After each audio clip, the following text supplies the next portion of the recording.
Hello and welcome to Meera's Menopause podcast. Today I'm joined by a really lovely lady. I do have to say this because I was so inspired when I was on a panel, two panels, I think maybe even, with this wonderful human being. And I just wanted to get her on to share her story and share about what she's actually doing to kind of make such an amazing difference in the world. And I think you'll all agree. Sarah, welcome to the podcast. Hello. Hello. What an introduction. I know, it's true though. It's true. I was sitting next to you at the festival, at the big retreat festival, and I was just like, and we were talking, and then I was listening, and then I was like, "Oh my God, we're kind of saying the same things the whole time." But before we get into that, Sarah, please introduce yourself. Tell us sort of who you are and what you do.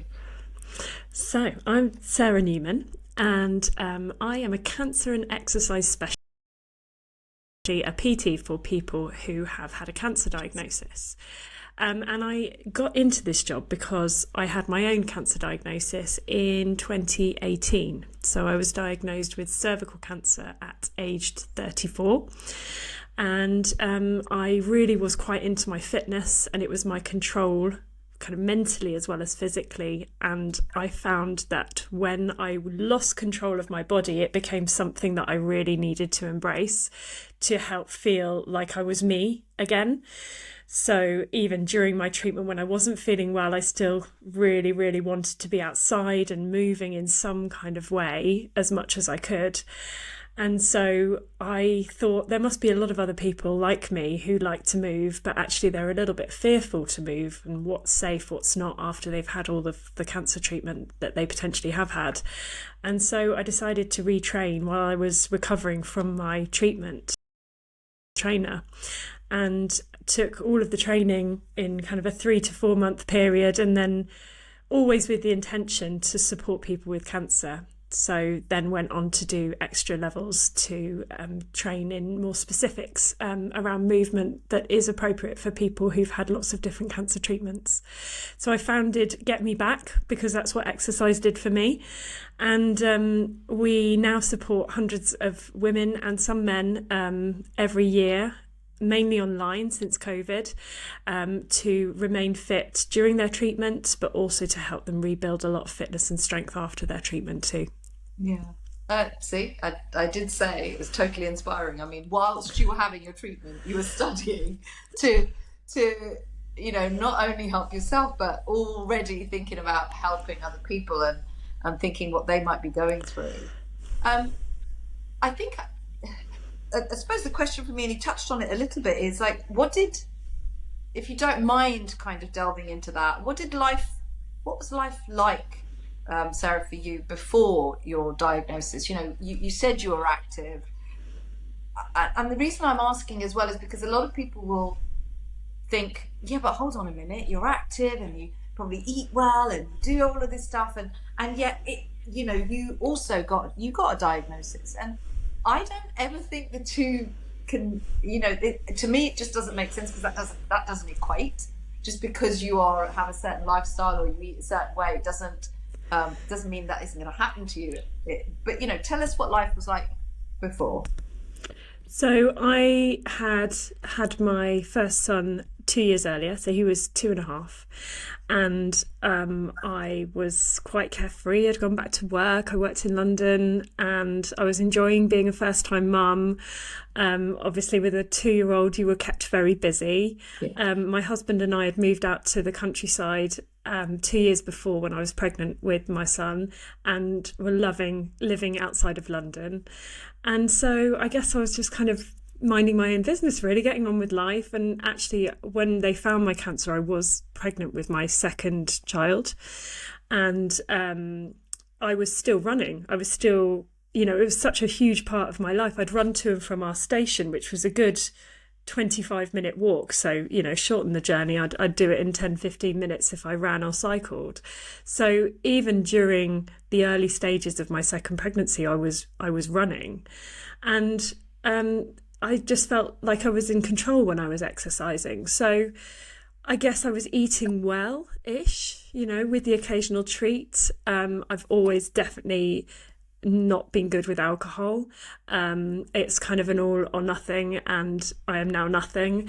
And I think it's better for me. But, I drank. I was 34 and still having fun. And I think that's the thing is with cancer, you can do as much as you can as reduction and risk reduction strategies, but you can't ever completely avoid it. Anyone who's eaten really well through their whole lives, exercised, done all of the right things, they still get cancer too, unfortunately. Yeah. But we have to do everything within our control before and after to Yeah. look after ourselves. Yeah.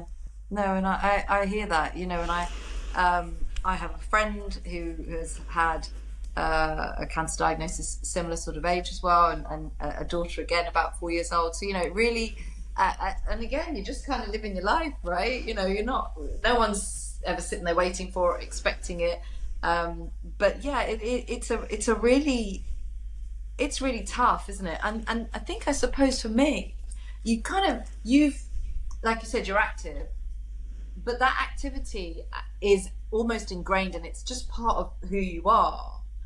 And you talk a little bit, you talk about movement and not just exercise. That's kind of something that you talk about, and you say, and I do it all the time. I will always differentiate between the two. But again, I've not heard many people say that. So I just wondered, what do you mean by that? Just kind of expand on it. That's a really good question. So I find when I'm speaking to people, particularly with cancer, the first thing they'll say to me is, I haven't done any exercise this week. Okay, have you been out? Well, I've been out walking. I walked the dog, and I've been working. I think people expect or have this kind of level that they need to stick to in order to hit a target of exercise. So I try and use movement because it feels like a softer word. It feels like more achievable, and it feels like you're doing it all the time. And I think people need to be not so hard on themselves and actually appreciate that they're doing a fair amount of activity through their day that they're unaware of. So they don't just sit still or lie still all day long. Everyone is moving. It's just how we do it. And sometimes we have to do it a little bit more mindfully when we're starting to introduce more strengthening work, so we know how our bodies are moving. And movement can be anything that you enjoy. It doesn't have to be something that you feel is exercise and classified as going to the gym or going to a class or something like that. So I talk about it more about movement.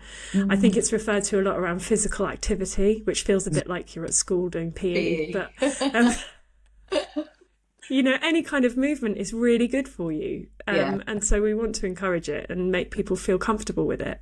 Yeah, no, you're right, and I have to say, it is interesting that I'm now myself a personal trainer, and PE was, I dreaded it. I dreaded it with, and I was just not that child or that person. I had glasses, I was a little bit awkward, and I just was not fit in any way. And actually, movement was not really given any exercise, was not given any much importance in our family, really. It was much more about the academics. But, I think what's interesting, and I was just talking to Pauline Cox about this as well, it's almost the simplicity of it all is what really confuses people, I think. And when you actually then break it down into saying, right, well, if you plan a gym session or an exercise session, that's 30 minutes or half an hour of your day, yet you have the remaining sort of 12 hours or so that you're awake to be able to move.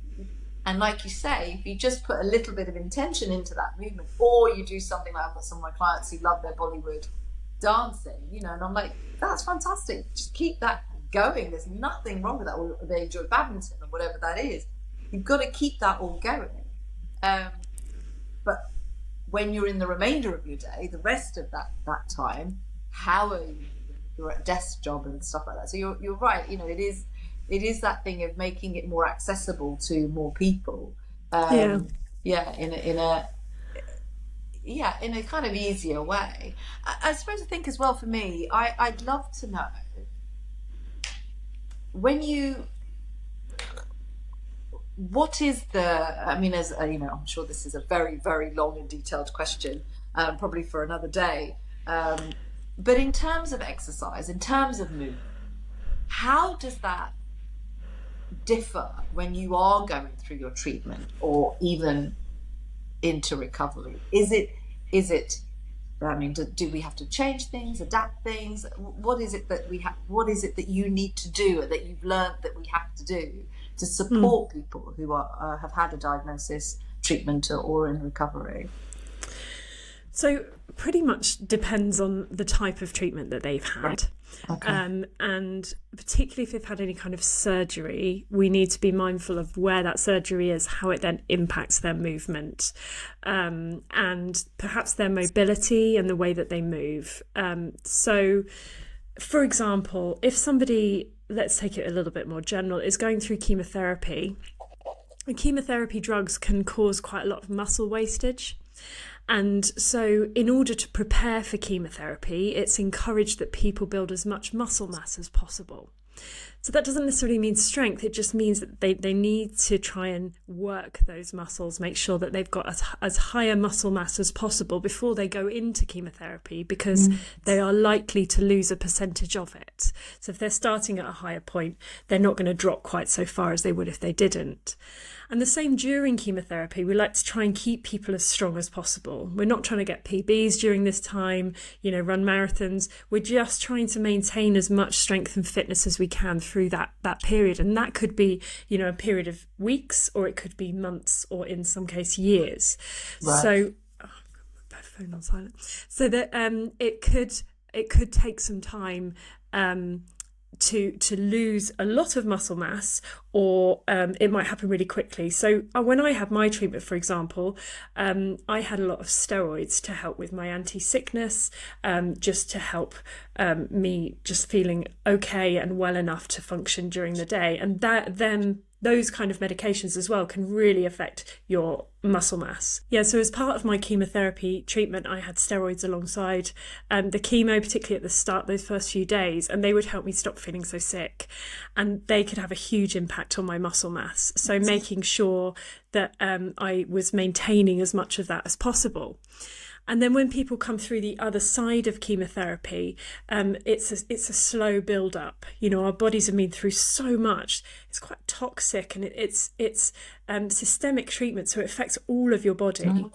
And so being able to flush it out through like movement and almost the kind of nature of the pumping of blood and the lymphatics is really good. And it can also help with fatigue. So cancer-related fatigue is like tiredness that you have never experienced in your life. No matter how much you sleep, you still feel exhausted. And for those people, it might feel completely counterintuitive to start exercising. Yeah. But actually, if we use the right dose of exercise, it can give people energy. And it's one of the best treatments for energy. And cancer-related fatigue. So when people have radiotherapy, another cancer treatment, that can make people feel very, very tired. And it's cumulative, so it keeps building. And even after it's finished, when people think, oh, great, it's over, they're still building. That radiotherapy is still building. That fatigue is still building. And so we can use movement to help at those stages of treatment as well. The other thing to consider is surgery, as I mentioned at the start. So for breast cancer, for example, there's a lot of surgery to the upper body. So it might be within the breast, it could be within the axilla under the arm, which can then restrict people's movement above the head or in different planes of motion through the shoulder. And so we have to make sure that these people are functional through physiotherapy, but then when they start to move more, they start to add load, that they're moving effectively. And we also need to be mindful that as part of some cancer treatments, people have their lymphatic system touched and reduced in size. So women with breast cancer might have lymph nodes removed from under their arm. People with gynecological cancers might have lymph nodes removed from their pelvis. So we need to be mindful that if our lymphatic fluid is not moving very effectively, we don't want to create what's called lymphedema, which is a swelling of an area, particularly the outer extremities like the arm and the hand, sometimes the breast. We don't want to create swelling by putting too much stress through that area of the body. So we have to be mindful of pressure points and movement points through shoulders, for example, for breast cancer, and then again through the pelvis if you have a lower GI or a gynecological cancer. So there are lots of different aspects of movement that we need to consider, and then we can go on to talk about lots of different other cancers, but those are some examples. And so muscle mass becomes important, cardiovascular fitness becomes important, because a lot of chemotherapies now are cardiotoxic, so they can have impacts and lasting impacts on the heart. So we need to make sure that we're preparing our bodies and looking after our bodies at all stages, to help with recovery and help with longevity. Wow. That was such a brilliant answer. I mean, it absolutely, mind-boggling for me to think something that we take very much for granted, that movement and being able to do this and just being able to get into a gym or just going out for a run or just doing what we want to do. You're suddenly not able to do that in the same way. And it sounds like that there are a lot of factors that need to be considered when you're actually thinking about movement.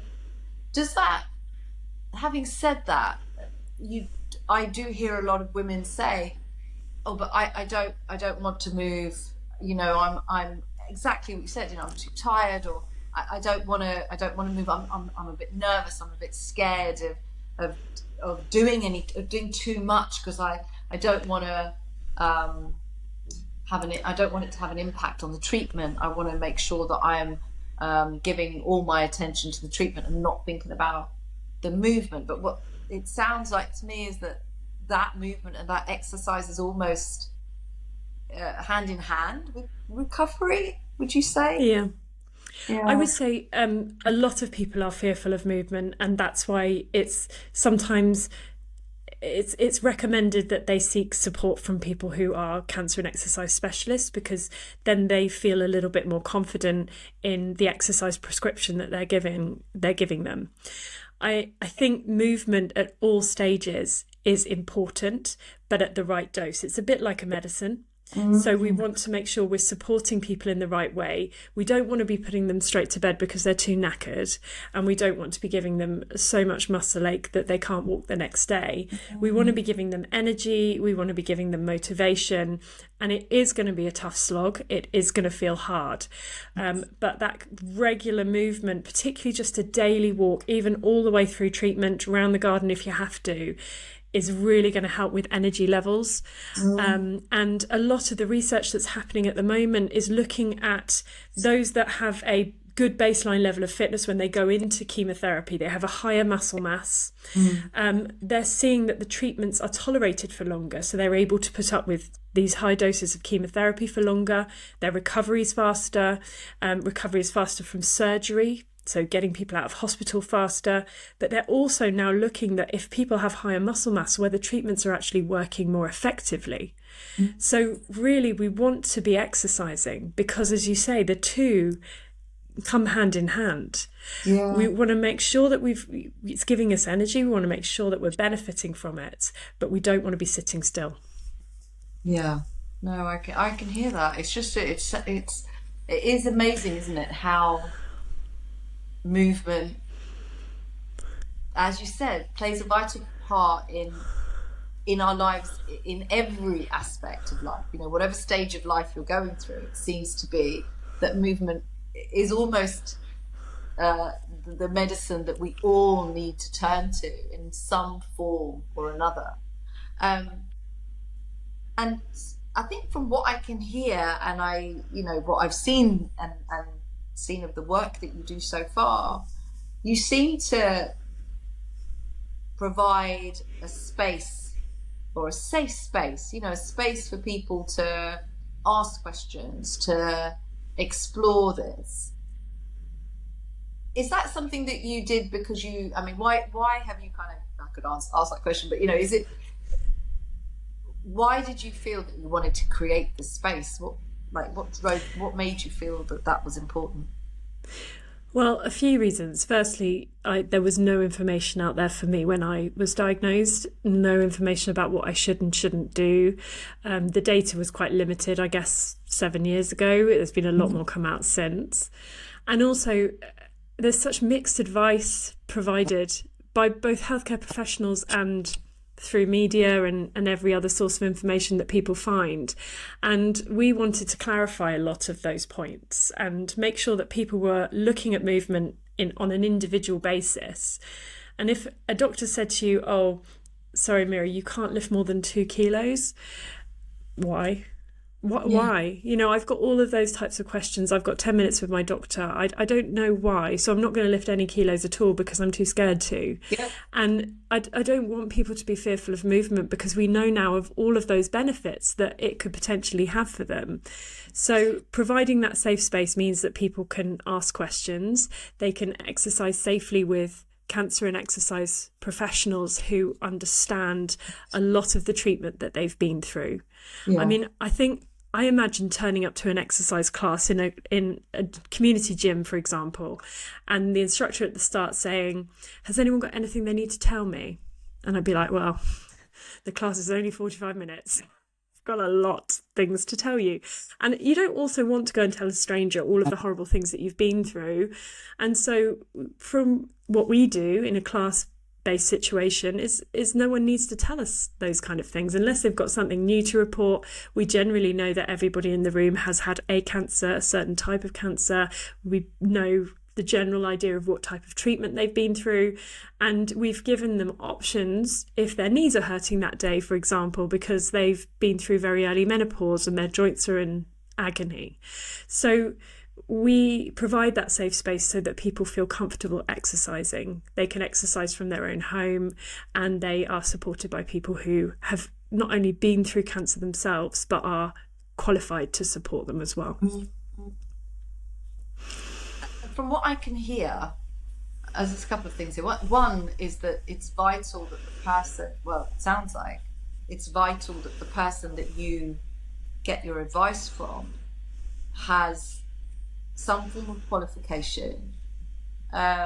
Just looking at that exact scenario where you're holding it. I mean, if somebody came, you know, it sounds like the silliest thing, but I hadn't even thought of, well, actually somebody might want to come up and start exercising, and I'm saying, right, so if there's anything you need to tell me about, anything, adaptations, you know, let me know. And actually, because I don't have a qualification, I would be really nervous about, well, how do I support you? So I suppose, is having the qualification really important, which I'm sure you're going to say it is, but how do I know? How would I know that that person has a qualification? Where do I find people like that? Where do I find professionals who can support me? I know through you, for sure, that you're going to share everything about that. But is your organisation nationwide? Is it like, you know, do you have a database of people that you know people can search for?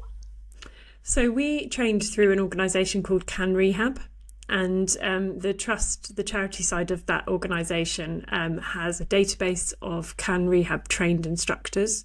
So they've all been through this level 4 cancer and exercise training. And they're based all across the UK. Some of the physiotherapists have taken the qualification as well. I myself have taken it and then revalidated, but I also have a breast cancer rehab qualification too. So I work a lot in breast cancer. And most of the work that I do now, thanks to COVID, is actually online. So we run a community, a kind of fitness membership where people come and join our live classes through Zoom. We work in strength, in yoga, in cardiovascular fitness, and we support women primarily with a gynae or a breast cancer diagnosis to exercise safely within that community feel. And there are classes out there. There's a lot more being offered. You might have seen the news earlier this week where we've got more data coming out just reinforcing the benefits of exercise after a cancer diagnosis. So now showing, we knew this already, but there's more data now that exercise actually reduces the recurrence rate, so the chances of your cancer coming back. So if people exercise after their treatment and they continue that exercise as part of their lifestyle, their risk is reduced of their cancer coming back. That's not to say it won't, but it's giving you a better chance, a bit like we did talked about at the beginning, a better chance of it not coming back. So people are looking and trying to find exercise options, and many people can go to mainstream classes. They feel confident enough that they know what they're doing and they're listening to their bodies, and I wouldn't discourage that. Some people are a lot more nervous as to what they can and can't do, and the limitations are not huge, but we just need to have that confidence and understand where those limitations lie before we start exercising, quite seriously, particularly with weights, again, after cancer. No, I hear that. I would, it sounds amazing, the work you're doing. As I said, right at the beginning, totally inspiring and amazing, the work that you're doing. And you yourself now, where are you at in your journey? You just signed up for High Rocks. So I'm like, oh my God.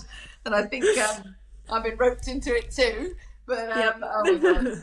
Yeah, that's a whole different ballgame. I'm literally, I just keep kind of laughing and hysterically, then kind of looking really terrified. But where are you? Let's talk about you. Where are you in your journey now? Tell us a bit about Sarah now. Well, I am almost exactly 7 years on from my original cancer diagnosis. This time 7 years ago, I was just starting my chemotherapy. And I was discharged from oncology actually at year 5. So I had 5 years worth of checkups after my treatment finished. So that was about 18 months ago. And so now I am a normal human being who kind of goes about life, enjoying it a lot more than I used to, and being much more aware of what I'm grateful for, all of those kind of things. From a fitness point of view, I probably am the strongest that I've ever been. I started CrossFit in January, so I've just actually come back, hence the slightly sweaty face. The glow, Sarah. The glow. And I'm really enjoying it. I'm enjoying the weight side of things. I'm finding it's hugely beneficial for me with the aches and pains that I experience. I am fully in menopause now, aged 41, and I am feeling probably the best that I've felt for a very long time, and looking forward to High Rocks in December. Oh my gosh. I mean, honestly, I love the way you said, I'm a normal human being. You're not. You're really not. You're totally not. You're very, very inspirational for sure. And I know, I can guarantee that people, the listeners, are going to be messaging after this one and saying to me, oh my God, Sarah's amazing. You are, and I am so happy for you that you are feeling the way that you're feeling, and I have to kind of say that for me too, the weights just was a revelation. I if I don't train, I ache like crazy, and that's not because everyone goes, oh, but that's because you've kind of trained your body to be like that. Actually, if I don't move, my mum at 88, if she doesn't do her regular stretches in the morning, she's just like, I might as well just keep taking paracetamol because I'm aching all day. So it's amazing to hear that you are now in the space where you feel so much stronger than you were, and you are you're a great role model for people who are who are going through the diagnosis and treatment and going into recovery. I think you are definitely kind of showing us that there is so much positivity out of something that can be really quite scary, I'm sure. I mean, I was, when my friend got honestly, I literally I was so kind of, it just hits you in a very different way. And seeing her go through what she is going through right now, and so young, almost like yourself, same age, and not far off my children. And I'm just like, gosh, that's really frightening. So thank you for being the inspiration that you are. Thank you. I would just before we kind of finish off, sorry, I might be taking a bit more time than usual, but a couple of things before we finish off. One of them is that I always love to ask my guests to share one thing that they have been practicing themselves, that they feel that they could share with the listeners, that the listeners may be able to take on board, and that's really had an impact on your life. A few things. So exercise wise, I now have to put my exercise in the diary so that I don't miss it, because it's become a non-negotiable for me. You know, I need it physically and mentally. I also find that I'm much more mindful in trying to understand myself. I give myself a bit more self-compassion, but also I try and sit a little bit more with the feelings that I've found quite difficult to sit with for quite a long time. So emotionally trying to challenge myself a little bit more and come to terms with what's happened, but also things before that, because I think a lot of people who've had cancer find it difficult to not blame lifestyle choices perhaps before cancer, or things that happened before cancer that perhaps they can't forgive themselves for. So mentally trying to deal with those things, I think is challenging, and just learning to accept that what has happened, however terrible it was, has now happened, and I guess I'm in that phase of just moving forward. So I think, yeah, acceptance is something that whether you've had cancer or not, that the past is the past, and trying to move forward and look into the future now. So a couple of things, physical and mental. Yeah, no, absolutely. Those are really powerful, and thank you for sharing those, because those are going to be things I'm sure that everybody who has a diagnosis is, you know, it's that but why, you know, what, why, how, that kind of thing, that just the questions. But thank you, that was lovely of you to share that. And now I really want everyone to know where they can find you, because I want everybody to make sure that they you know, look you up and find out where you are and give you all the support that they can. So where can everyone find you, Sarah? So I mainly hang out on Instagram. I'm at Get Me Back UK. I'm the same on Facebook and on YouTube. And the website is www.getmeback.uk. And from there you can see what we do and all the programmes and memberships that we offer. Fantastic. Sarah, thank you so much for joining me. It really has been a pleasure talking to you. And I'm not sure, it's a little bit of like love-hate thing when when I see you at the High Rocks, it's going to be like, oh my God, I'm going to be terrified. But it's going to be brilliant. I just want to say to my listeners that if you have enjoyed this podcast, please save it, please like it, please share it. Send me some comments as well, and if you want Sarah back, we can get Sarah back to talk about different things. But yeah, no, thank you for joining me, Sarah. Thank you for joining me. It really was a pleasure speaking to you today. Thank you. Thanks for having me.